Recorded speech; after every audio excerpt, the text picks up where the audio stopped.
Charles Oliveira, Justin Gaethje. Look, guys, this is a real simple case. I mean, this is a real simple case of Charles Oliveira is better than we've admitted he is.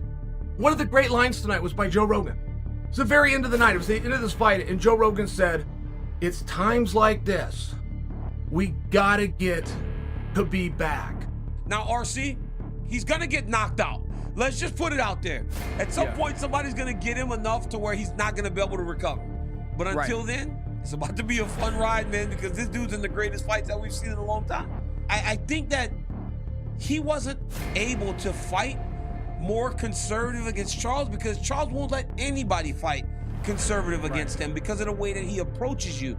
He just goes after you. Ryan, when he got hit with that second right hand and he got dropped, and he went to throw another push kick and he just fell backwards. It's like, dude's body was like, his body just kind of was like, okay, you got to go down. Like, I know you want to keep fighting, but your body needs to fall because we got to let your brain kind of recover.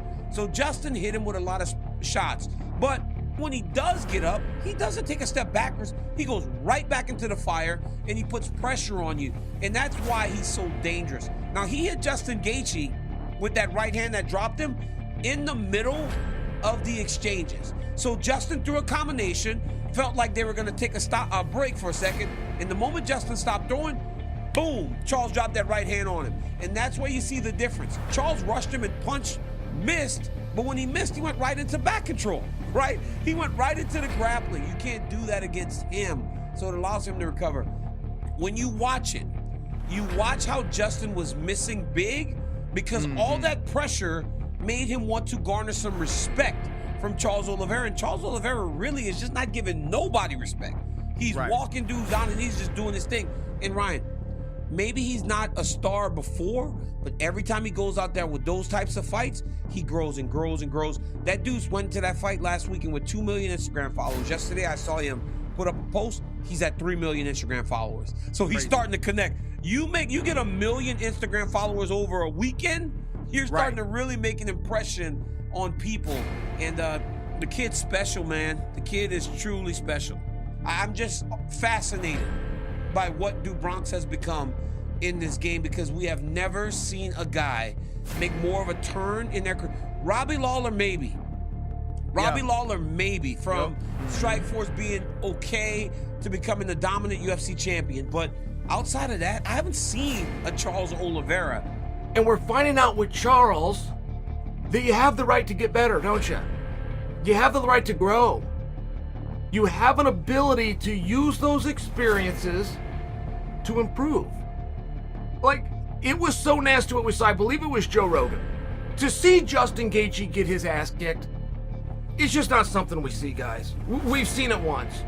Justin Gaethje has been dominated once. That was by Khabib. I can't say the same thing happened to him tonight. I just get right. When you get caught and you go down, it's a little bit different than when Khabib goes out and takes a guy down. I come from a wrestling background.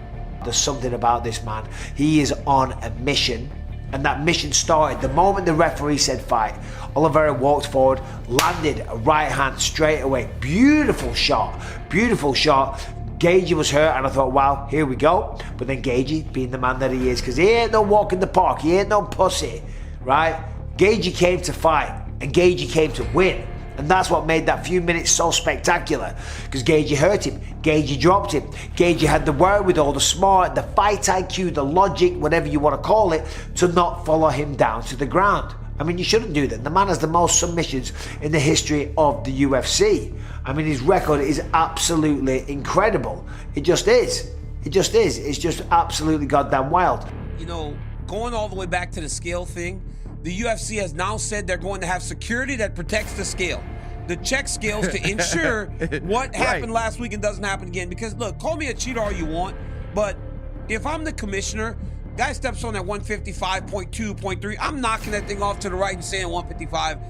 We got a title fight. Let's go. Because 0.2 pounds, what does it really matter ultimately in the grand scheme of things? I think leaving the arena on Saturday, I'm almost like at a loss. And me and Rogan and Anik were all kind of sitting there going, this Charles Oliveira, man, like, what in the world? It was a very iconic celebration, like showing the belt and that sort of thing. And you went straight over to Dana White. Can you reveal, what did you actually say to Dana moments after you won in the octagon? Campeão se chama Charles Oliveira, não esqueça disso. The champion is Charles Oliveira. Don't forget that.